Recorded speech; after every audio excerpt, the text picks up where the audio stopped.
All right, everyone. Hope you're having a great day. Today we get to do World War II, the war in the Pacific. Let's get to it. It's going to be fun. All right, so let's just get a brief orientation of what this battlefield is going to look like. Obviously, the west coast of the United States is over here, and the Hawaiian Islands are right here. It's about 2,500 miles from from San Diego to Pearl Harbor. Pearl Harbor is here in Hawaii. Midway Island is roughly midway between Japan and Hawaii. So Midway is going to be right here. This is going to the Battle of Midway is going to be a main part of this lecture today.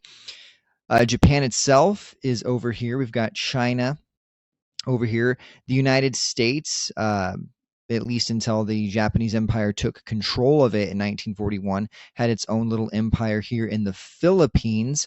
Australia would be down here off of the map. The Solomon Islands are down here. This is where the Battle of Guadalcanal is going to take place. So the Coral Sea is down here. All right. Oh, one more thing to point out. Here's the Aleutian Islands up here off of Alaska. Okay, let's keep going.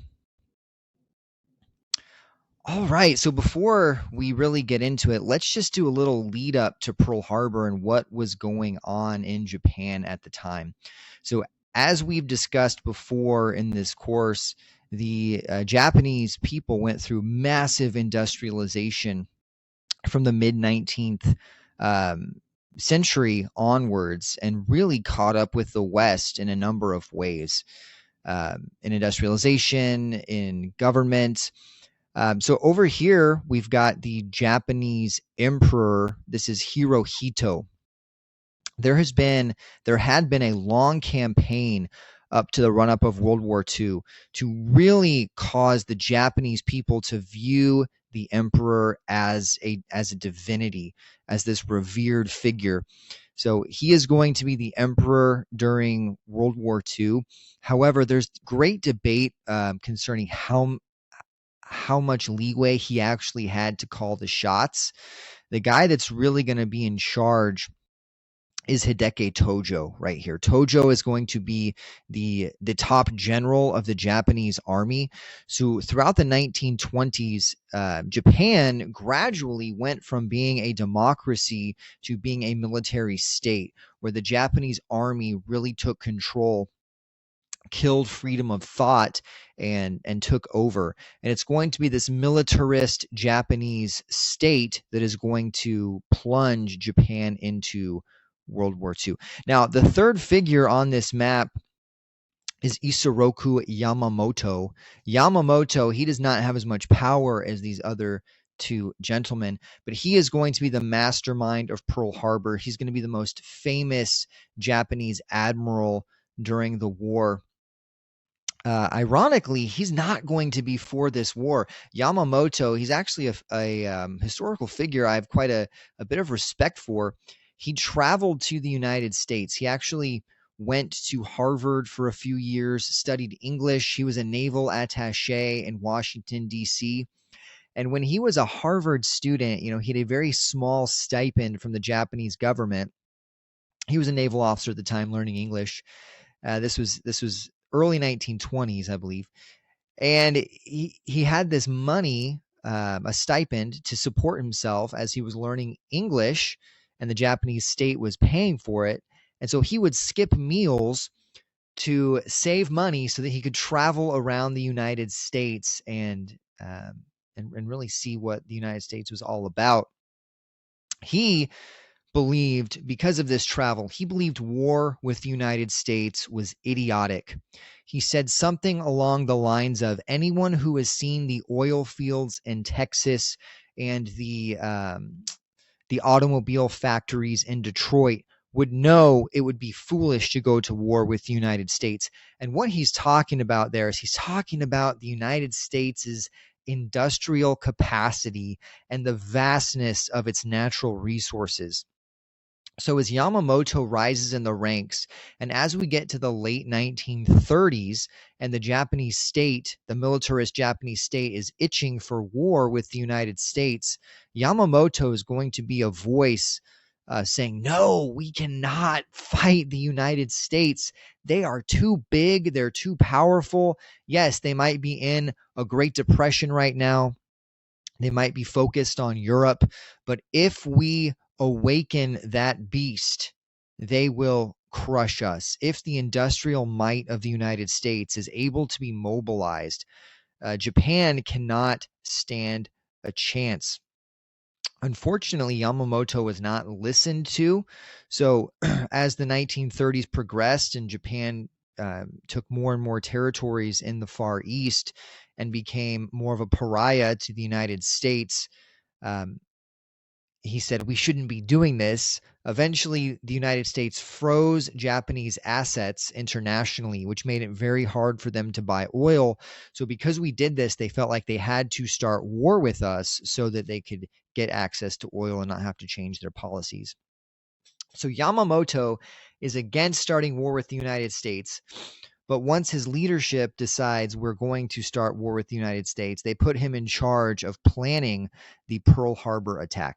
So he is going to be the Pearl Harbor mastermind, though he's not actually going to be there. Nagumo is going to lead it for him, one of his subordinate admirals.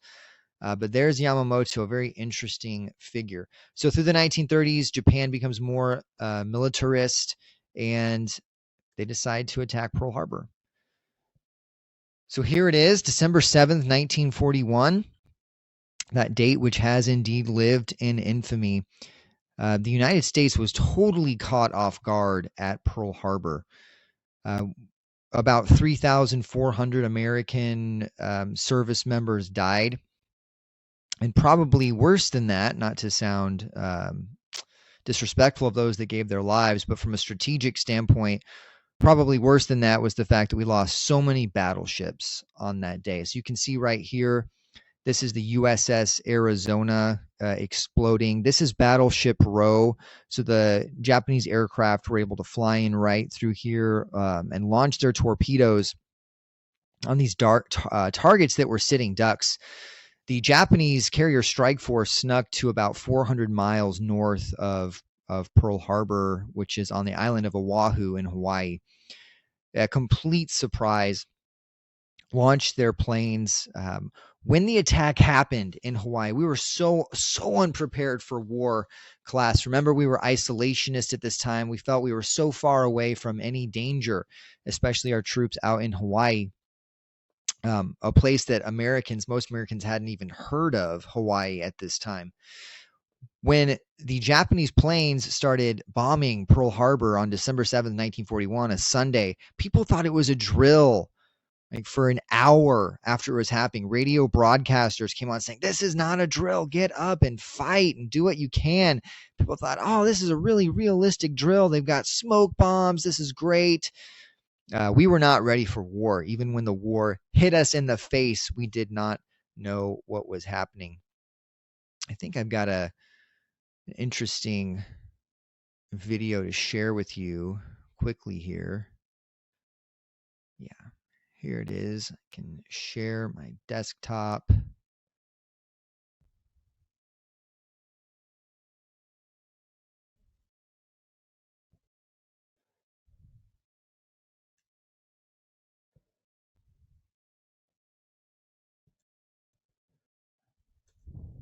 Hold on, bear with me. It'll be worth it here.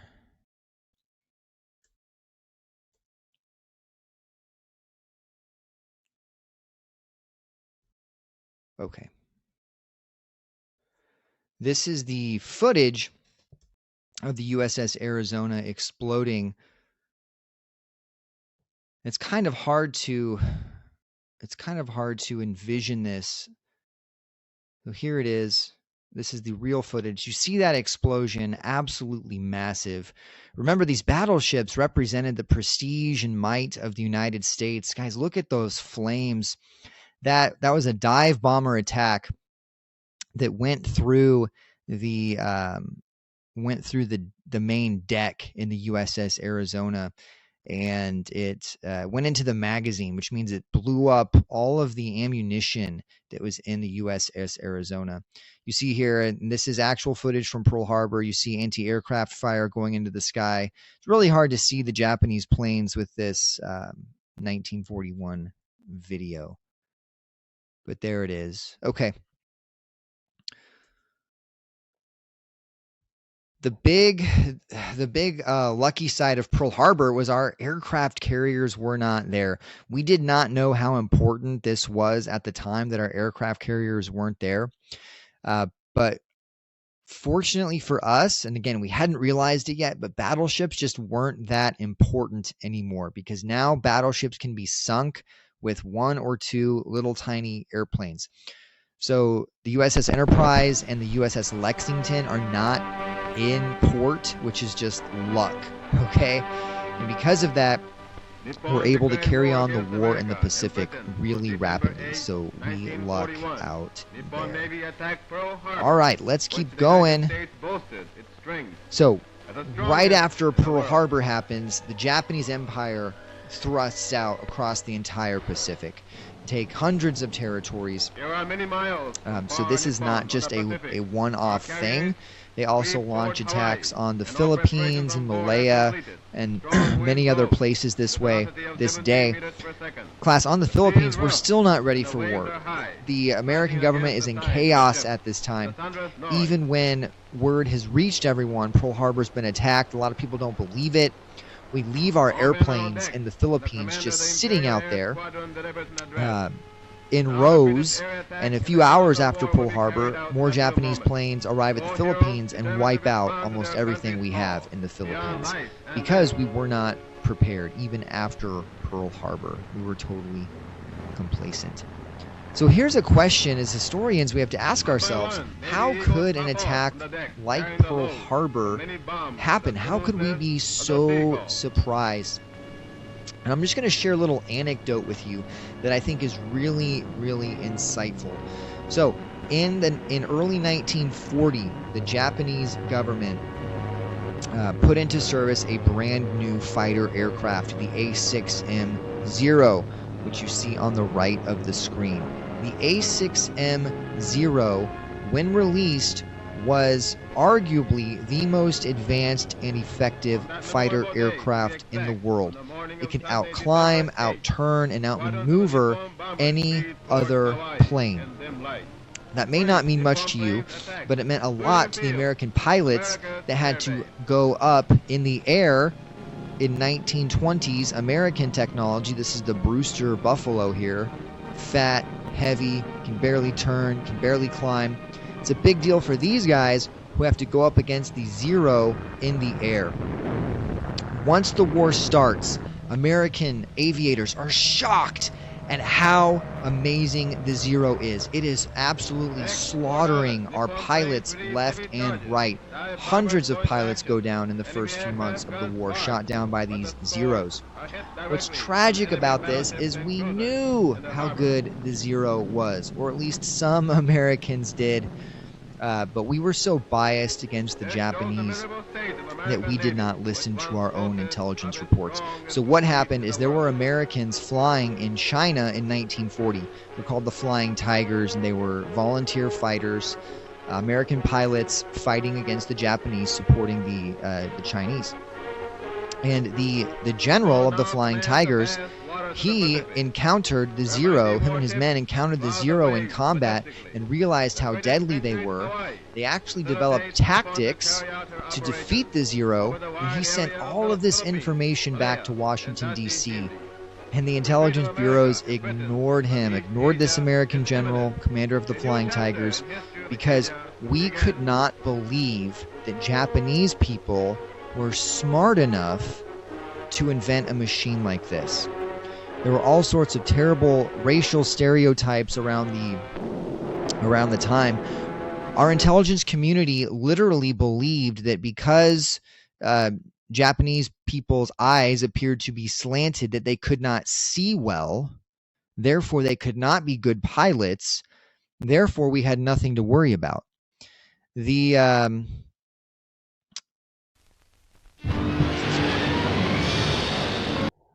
pardon me.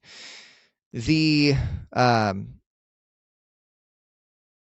Americans also believed that Japanese people were not smart enough to develop an airplane that was that good. So we threw the intelligence report away. So how could an attack like Pearl Harbor happen? Really, it's because of pride, class. It's because we were so arrogant, and it's because of prejudice and racism. We were so narrow-minded, we could not imagine that our enemy could actually cross that vast distance of ocean and attack us. And because that, a lot of Americans died. So that should be a lesson for us in our lives. Okay, so after Pearl Harbor, nothing but success for the Japanese for months. By March of 1942, they pretty much owned the Pacific. They had taken Malaya from the British. They took the Philippines from us. And in the Allies, us, we realized we have to act swiftly if we're going to stop the Japanese from taking over Australia. So here it is. Look at this massive, massive empire the Japanese constructed by 1942. It's amazing. This is just an image of the Bataan Death March. This happened in the Philippines. The Japanese at this time did not treat prisoners of war well because of the Bushido Code. So according to the Japanese military code, the Bushido Code, which is related to the tradition of the samurai, if you surrendered, if you were defeated, you should kill yourself. You lost all honor.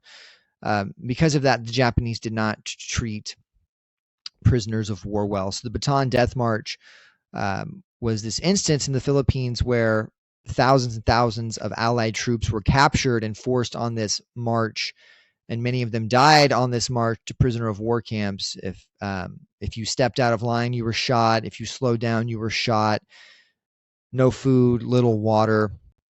This is still a humiliating event and a tragic event that is actually commemorated every year by the U.S. Army, even to this day. Okay, so after Pearl Harbor, Americans are upset, enraged, humiliated. Winston Churchill is having a party. Okay, Winston Churchill has been praying and begging for almost 2 years at this point for the United States to enter the war. So he's actually laying in bed when he gets news that Pearl Harbor has happened. This was a time in history when there were a lot of false reports. So he gets out of bed and calls Franklin Roosevelt. These guys were good friends. Calls him and says, "Is it true? Has Pearl Harbor been attacked?" And Roosevelt says, "Yeah, it's true." And Churchill is so happy. And he would later say he knew in that moment that Britain was saved, democracy was saved, the West was saved, because he knew that Germany and Japan could not compete with the industrial might of the United States and the sheer size and vastness of its natural resources. So right after Pearl Harbor, Churchill actually flies out to Washington, D.C., or I can't remember, he might take a boat, but he's going to stay with Roosevelt in the White House for weeks. These guys were buds. I'm talking like Roosevelt would call Churchill into his room in the morning when he was in his bathrobe, and they would smoke and talk about the war. These guys planned the war. They trusted their generals, but they took a very, very strong lead in making major strategic decisions. And so there they are, quite an interesting duo.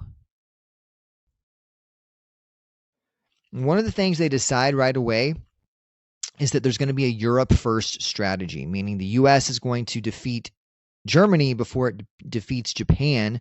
And this is because Britain was so vulnerable. If Britain and Russia fell, then it would be the United States alone just against Germany and Japan. And Japan was not a threat to mainland Europe at the time. Roosevelt, he had this really interesting conundrum right after Pearl Harbor happened. So, of course, he's sad, he's shocked. He's asking, how could this happen?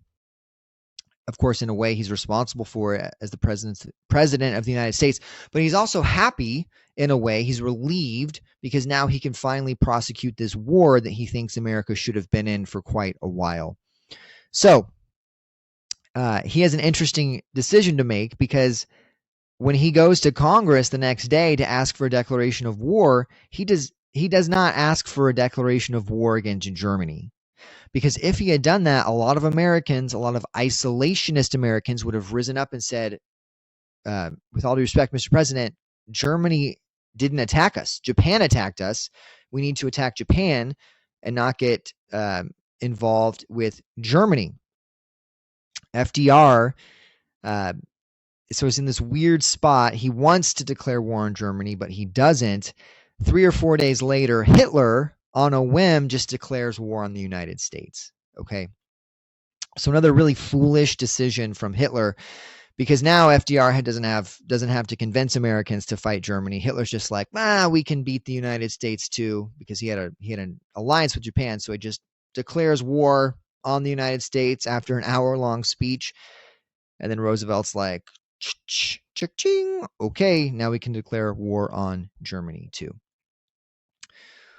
Things do not go well for Japanese Americans at home. This is one of the truly low points in World War II for America's actions.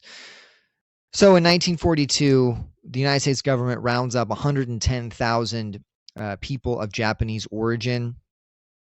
Many of them, if not almost all of them, United States citizens.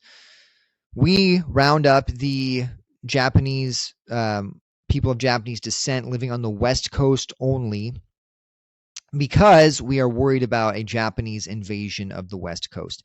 Now, looking back, this was not something that Japan was prepared to do in 1942. There was mass hysteria happening at the time. Right after Pearl Harbor, there are constant false reports of the Japanese have invaded American beaches, that Japanese have landed outside San Diego.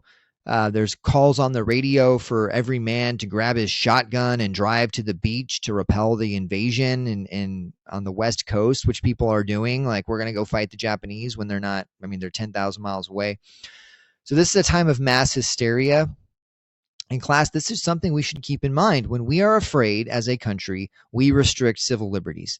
That is our default setting. When we're afraid, we restrict civil liberties. We deny people their rights. And we did it in a big way in World War II. So we rounded these people up. They were forced to sell their homes, their possessions very quickly. We put them in concentration camps. And no, these are not concentration camps like Hitler would use. We're not killing people. But they are concentration camps, though we called them internment camps. And you could not leave. The food was not great. The sanitation was not great. The entertainment was not great. And of course, these people have been humiliated and denied their rights. So that's Japanese internment. You can see the internment line right here. So if you were living on this side of the line and you were of Japanese origin, you had to go to one of these bases, and you can see where these camps were all across the country. And here's the order that goes out that tells these people they've got to report to a camp. Here you can see there's a lot of racism at the time. Americans are angry at Japan for attacking us. And so we take it out on our own. We take it on people that just happen to come from Japan. There's no evidence that there's widespread, there's widespread groups of Japanese people in America who were trying to sabotage the war industry or anything like that. And we see here what a camp looked like on the inside, dinner time.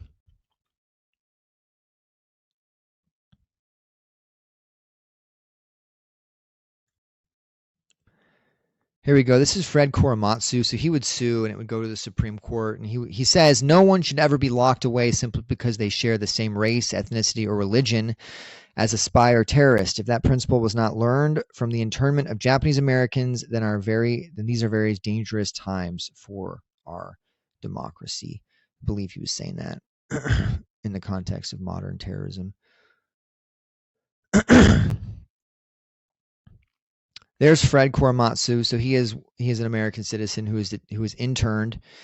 The United States government is going to apologize for this, but it's going to take 50 years. So it will not happen until Bill Clinton is in office. Okay, very quickly, the United States responds to the attack on Pearl Harbor. So the attack happens in December, and by April, we have responded, which that might seem like a long time, but given how unprepared we were for war and how far away Japan was, we respond very quickly. So what we do is we engage in this really brazen attack against homeland Japan. We sneak an American aircraft carrier to within 800 miles of Japan. And then, because we were so far out, we could not use regular Navy bombers. We had to use B-24 or B-25, I can't remember, Mitchell bombers, Army bombers. We had to take them off from Navy ships. There was so much planning that went into this, so much training. We had to make these things incredibly light. We had handpicked men to fly these machines, men that knew it was very likely they would die on this mission. The whole point of it is to make the Japanese people know that they're not invincible, because they've seen nothing but success. So what we want to do is just have bombs fall on Tokyo and other major Japanese cities to sort of shatter this myth that the Japanese people are invincible. So the attack is extremely successful, though a lot of Americans do die. Unfortunately, the Naval Task Force is discovered 200 miles before they wanted to be discovered, so they have to launch early. A lot of the planes have to crash land, but bombs do drop in Tokyo and other cities. And it's one of those just amazing events where so much bravery was exhibited. So that's Doolittle's raid. The first major thing to happen after Pearl Harbor is the Battle of the Coral Sea. Do not feel like you have to write all of this down, class. Basically, Japan was trying to move into position to take Australia at this time. We sent our carriers in that had survived Pearl Harbor. In the Battle of the Coral Sea, we have the first naval battle in history, first major naval battle in history, where the opposing ships never see each other. Because what happens is the battle is fought by aircraft launched from aircraft carriers. This battle is basically a draw, but what it does do is a strategic victory for the United States because it prevents the Japanese from taking Australia. Okay, let's get to the Battle of Midway.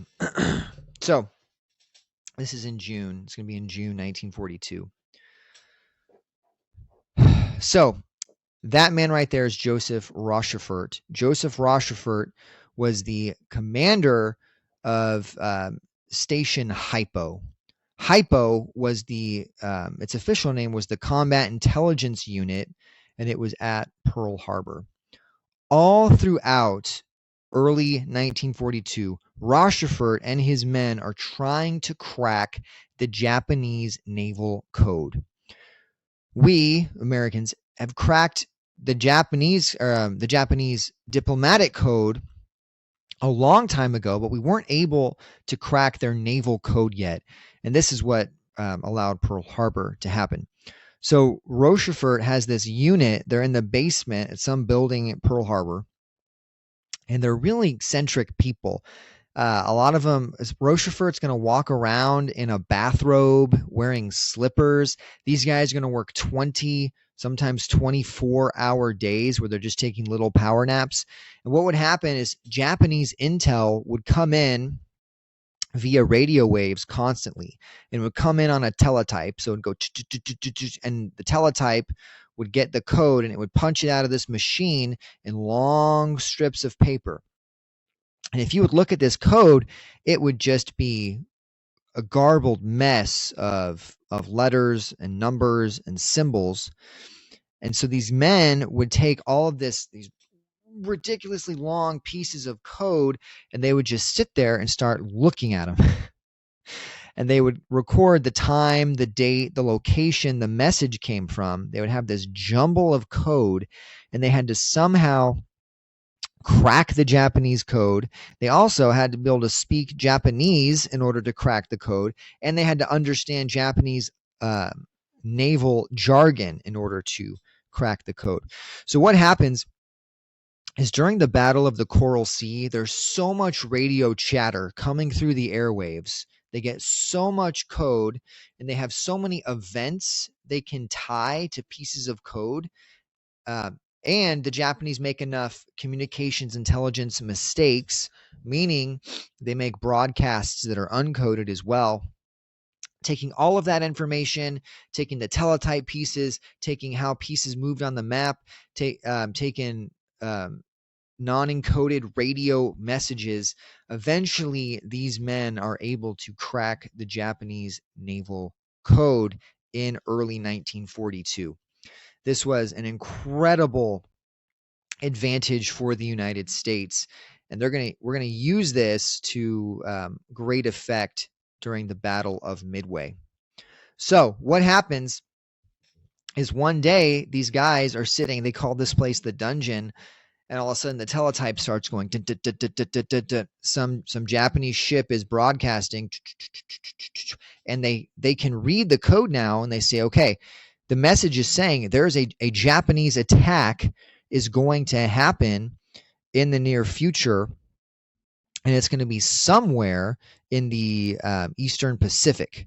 Okay, so all of these guys at this naval intelligence unit are just trying to figure out where this attack is going to be. And on the message, it said the target is target AF. Okay, target AF. So they've cracked the code, but they don't know what the target code is. So they're trying to figure this out. They're trying to get some really good intel to take to Admiral Nimitz, who is the commander of the U.S. forces. So they start looking at a map, and they start saying, man, where would you attack? If we were Yamamoto, who's leading this, where would we attack? And they think, man, it's got to be Midway. So what they do is they send a non-encoded, the Americans do, a non-encoded message to, actually, they send a secret message to Midway saying, look, we want you guys to send a non-encoded radio message saying you're having trouble with your water supply. And you can imagine the American forces at Midway are like, our water supply is fine. What's going on here? But they do it. They get on the radio. It's not encoded. And they say, hey, Pearl Harbor, this is Midway. We're having trouble with our water supply. All of a sudden, back in the dungeon, the teletype starts going, and this message starts pumping out. And guess what it says? From the Japanese, it says, target AF having water supply problems. So now the code has been cracked. They know what the target is. And because of that, the Americans are able to launch an ambush. So the Japanese task force led by Yamamoto takes off from Japan and starts steaming towards Midway Island. They think that they're doing another Pearl Harbor. They think that they're going to catch the Americans by surprise. Little do they know, the Americans know exactly where they're going. Now, the Japanese have 4 major carriers in this battle, where the Americans are only going to have 3. So we're going to be outgunned, but we have the element of surprise. So what happens is Yamamoto, he is actually overseeing multiple carrier strike groups.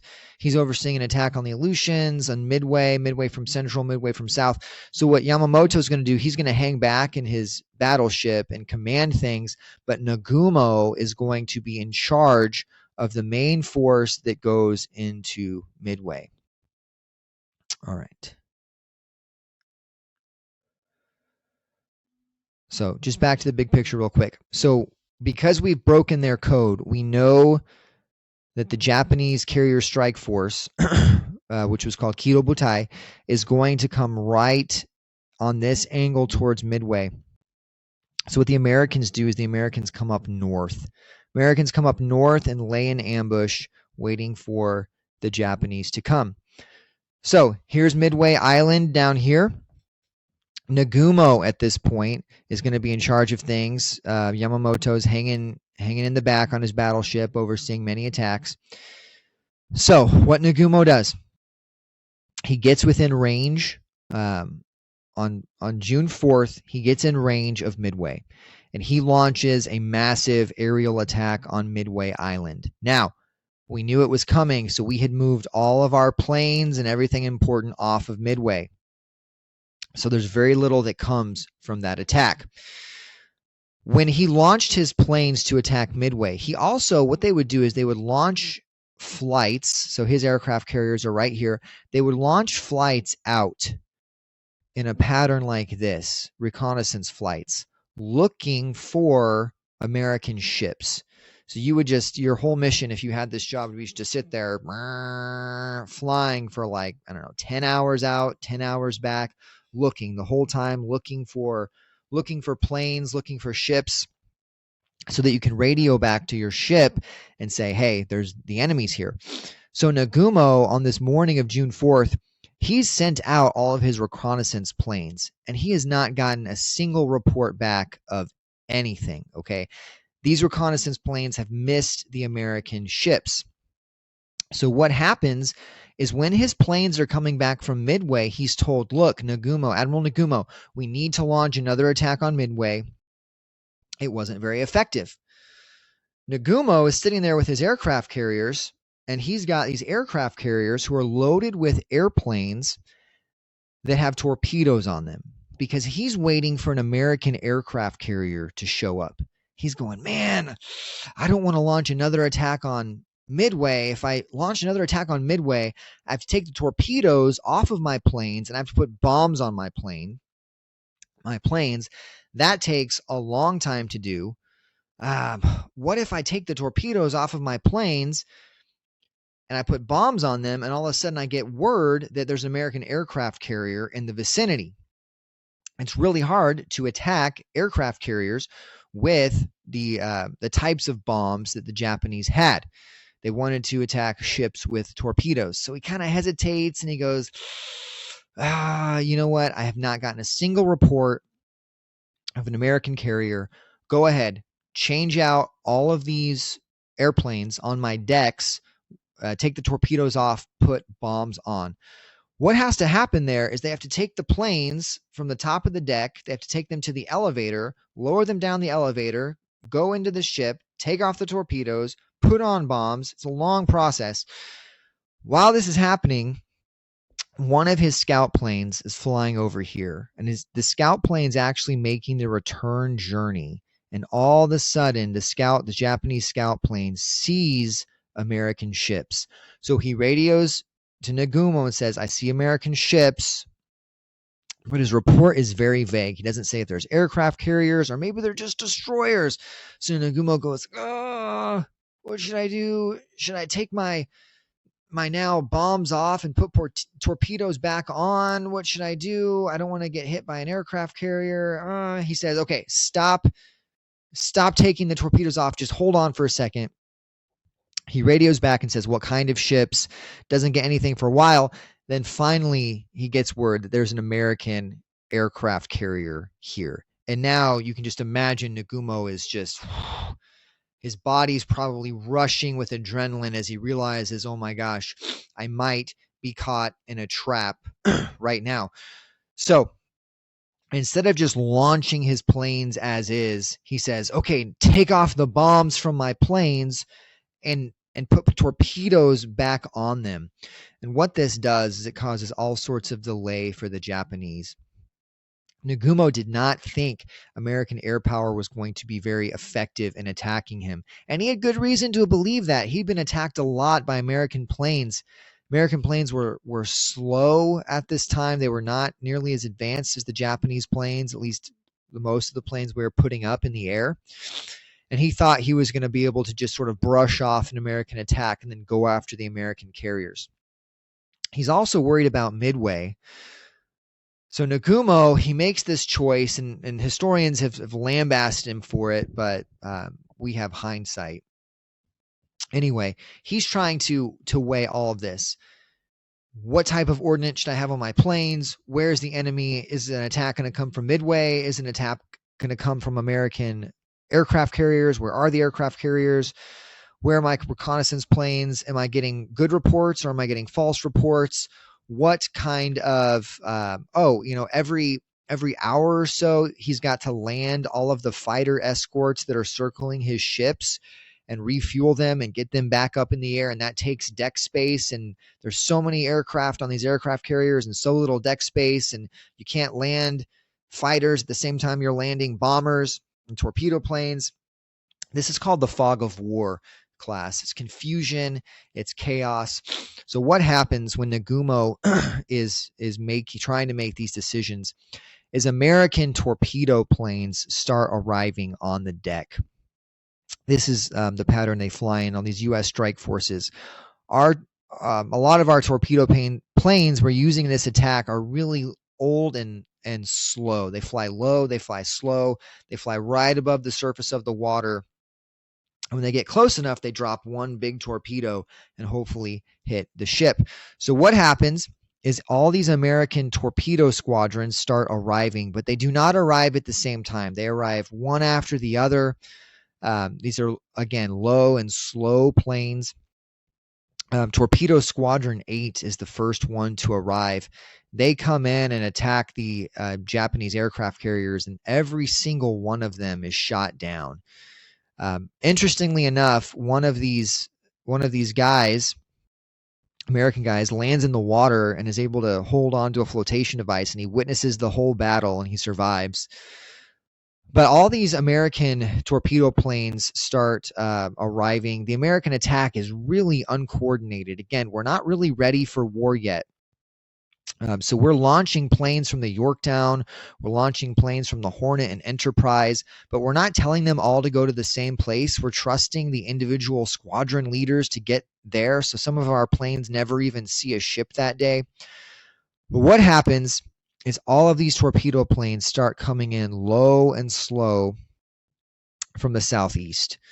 And these attacks are incredibly unsuccessful. Most of these American aviators lose their lives. Again, we underestimated the zero. We're still paying for it. But while this is happening, a miracle happens, because though we have a lot of old and slow planes, we have really, really good dive bombers. They're called the SPD Dauntless dive bombers. And miraculously, if you believe in that sort of thing, right as these torpedo planes come, right before our dive bombers get there, and all of the Japanese Zeros descend to the deck, to the surface of the sea, to fight off this torpedo attack. And then all of a sudden they look up, and the Dauntless dive bombers are coming down from 20,000 feet straight on the Japanese flat tops. In a matter of 5 minutes, we sink 3 Japanese aircraft carriers with our dive bombers. Now they're not all going to go down below the surface in 5 minutes, but within 5 minutes, it's done. Then shortly after this, we catch up with the 4th Japanese aircraft carrier. And in class, that's it. That's the Battle of Yorktown. We're going to have some American, so the Yorktown is going to be damaged. But this is a resounding victory for the United States, and this is the beginning of the end for the Japanese. Yamamoto believed that if he did not beat the Americans in the first year, he would not win. He was seeking a Mahanian, that's Alfred Thayer Mahan, a decisive battle in this moment where he would, for once and for all, defeat the American Pacific Fleet. But it does not go his way on this day, and Japan never recovers from this because they do not have the industrial capacity to rebuild all of these aircraft carriers. Let me just give you an example here. Throughout this war, the Japanese will finish a few more aircraft carriers, but during this battle, we have 3 aircraft carriers, and we think that's a big deal. Okay. During the Battle of Leyte Gulf, we're going to have upwards of 25 aircraft carriers. That's 1944, and one single battle. That should highlight for you how industrial, the industrial power of the United States.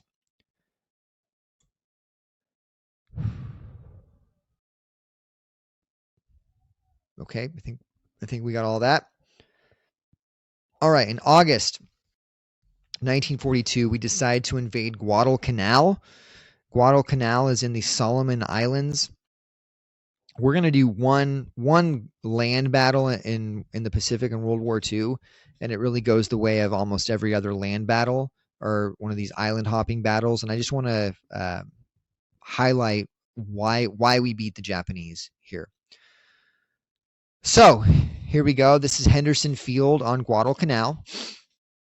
The Japanese had gone into Guadalcanal right after Pearl Harbor, and they had taken over from the British. Okay, this has been a British protectorate. So they go in, they take over, they start building this airfield. We decide we want to go take it back in 1942. So we land a bunch of Marines on Guadalcanal in August.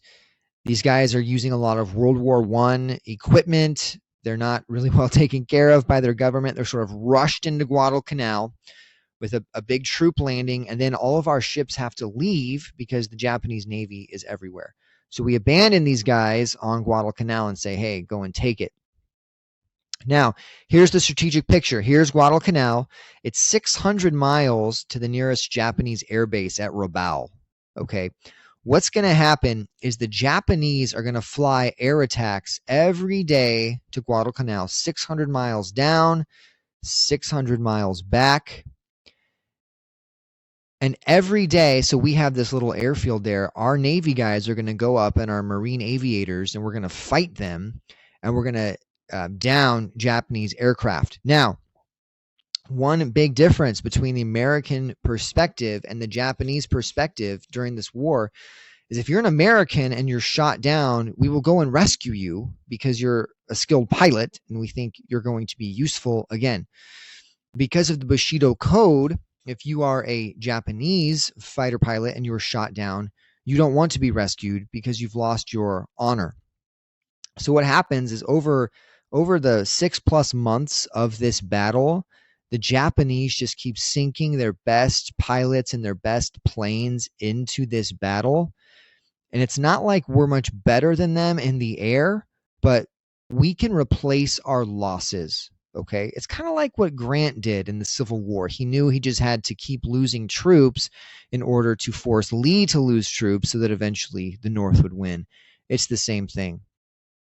Not every night, but the Japanese kept sneaking destroyers down. This was called the slot, frequently to land more troops on Guadalcanal to fight us. The Japanese were on this side. We were over here.